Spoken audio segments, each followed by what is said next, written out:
Well, everyone, it's time for us to go and take a look at the iPhone 11 Pro and compare it against the iPhone 10R and see which specific phone is the better one for you.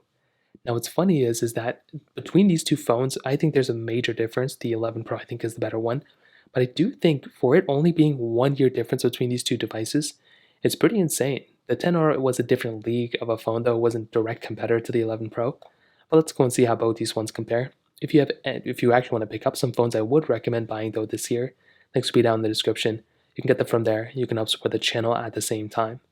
Now, starting off side by side, the iPhone 10R came out in 2018, and it was a good phone. Okay, I think I kind of over exaggerated how bad it was, but I definitely do think it was a decent phone.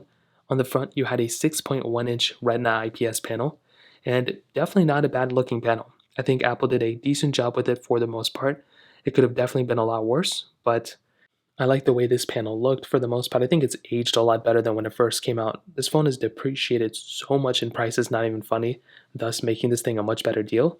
You're still getting the notch up top, a little bit of bezel around it, but it's a pretty good looking phone, and I don't really have too much to complain about here. With the iPhone 11 Pro, of course, this thing could have an OLED display though. With the iPhone 11 Pro, much better looking display and just a much better looking phone in every single area. On the front of this device, you're getting a smaller 5.8-inch Retina OLED display. So this is actually a smaller panel, but it's a much higher resolution and it's an OLED display. It pretty much fixes everything I had wrong with the iPhone 10R. Both these panels are at 60 Hz, so definitely not anything crazy going on there, but it is a really nice touch that you basically have with something like the iPhone 11 Pro because it is an OLED display. So that's always something I've loved about my iPhone 11 Pro. In terms of thickness and thickness, I think they're both around the same. Possibly the iPhone 10R is a little bit thicker, but you probably wouldn't be able to tell too much. The iPhone 11 Pro is a smaller phone, but if you're kind of looking at them side by side, I don't know, like they're both kind of around the same. We're getting lightning ports at the bottom of both these, which is beautiful. On the back side, we're basically getting standard type of backs, like nothing super crazy here. You're getting a triple camera setup on the back of your iPhone 11 Pro, and on your iPhone 10R, you're getting a single camera setup. Both these cameras, clearly the iPhone 11 Pro is going to be the better camera here. But I think the iPhone 10R does a very good job for what it can at the time, which is nice. But the biggest thing, not the biggest thing, but something I love about my iPhone 11 Pro is that you are getting this frosted glass back. That is something that I love a lot from my iPhone 11 Pro. And that in and of itself is such an amazing feature that you have here. And personally, when you actually have something like an iPhone 11 Pro, looking forward, that's something I'm really looking forward to of how this phone ages, because these two phones are only 1 year apart, but the iPhone 11 Pro has aged so much better than the iPhone 10R. You're getting IP certification on the back of both of these, you're getting wireless charging on the back of both of these as well. And definitely when it comes down to it, I'm a massive fan of how both these phones compare. I'm a big fan of the iPhone 11 Pro, but I think the iPhone 10R is doing a pretty good job too.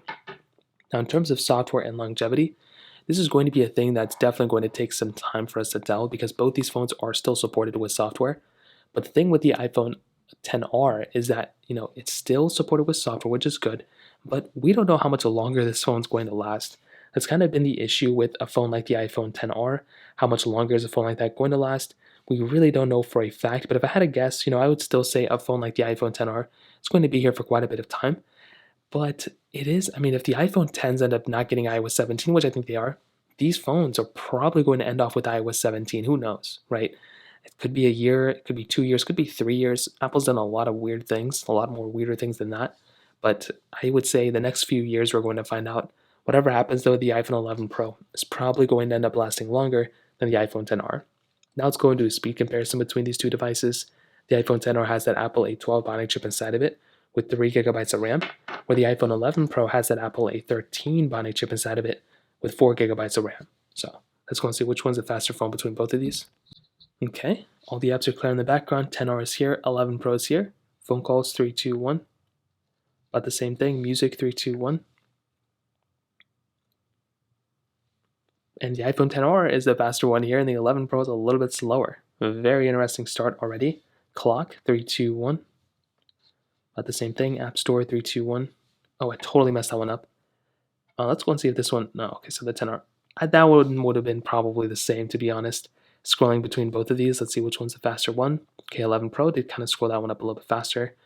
Maybe I should try this one again. That was kind of unfair, to be honest. Let's go and get into games 3, 2, 1.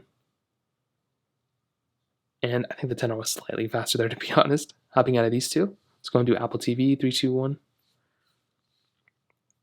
11 Pro faster, news, 3, 2, 1.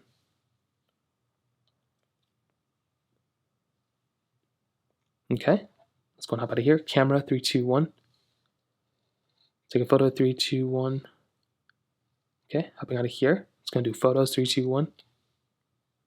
Okay, let's go and hop out of here. Mail, 3, 2, 1. Okay, about the same thing. Let's go and hop out of here. Let's go and get into some of these other apps. Shortcuts, 3, 2, 1. Perfect. Let's go and hop out of here. Let's go and hop out of there. We can do some of these third-party applications. Subway Surfers, 3, 2, 1.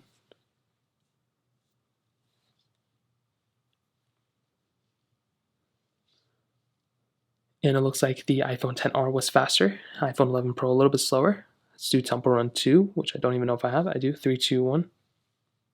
Now I hope there's no pop-ups. There's things like that happen all the time, which can be very annoying. And of course there is, so let's go and click continue. I understand. I don't know if that caused a difference. And I think it did because this one is substantially slower. So just one of those things. I mean, it's kind of unfortunate when these things kind of happen. Let's go and hop out of here. Let's go and try something like, I mean, we kind of already done all of them. We could try like Snapchat, but I don't even think I have it here. For the most part, I think we kind of understand which one's the faster one. I think the 11 Pro was probably supposed to be more faster, but the 10R, honestly, I think it may have outperformed my iPhone 11 Pro today. Very strange stuff how some stuff like that happens. The 11 Pro has more RAM and it's a better chipset, but yet the 10R is faster sometimes. Like, it makes no sense to me. In terms of the camera setups, though, this is where the clear winner, I think, is. Watch the 10R win. The iPhone 11 Pro has that triple camera setup, wide ultra-wide telephoto lens. The iPhone XR has a single wide-angle camera. And definitely when you're getting a phone like the iPhone XR, it's not that it's an outdated camera. It's just a single lens. Like, there's nothing crazy going on with this lens.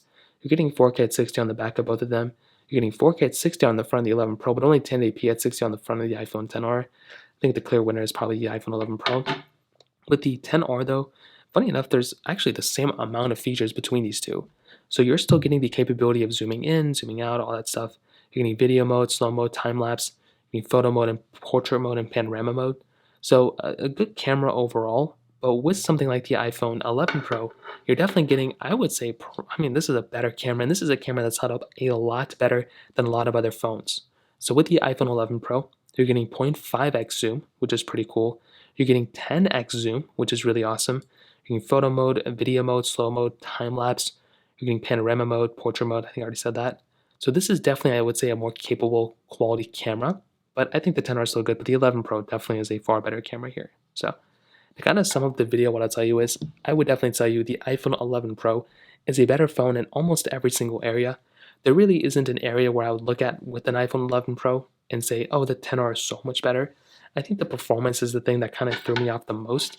I look at a phone like the iPhone XR as a very good quality phone. It has tons of capability, and it's a very, very good phone for sure. It's not perfect, but I think Apple's done a very good job, and I think the XR is a good phone for its price, but the 11 Pro is clearly the better one out, 1000% recommend buying. So in terms of that, it kind of sums it up there. If you have any other thoughts or questions, let me know in the comment section below. Hit the like button, that would mean so much, but definitely hit that subscribe button. More importantly than everything else, I love every single one of you guys. Hopefully I'll catch you guys in the next video.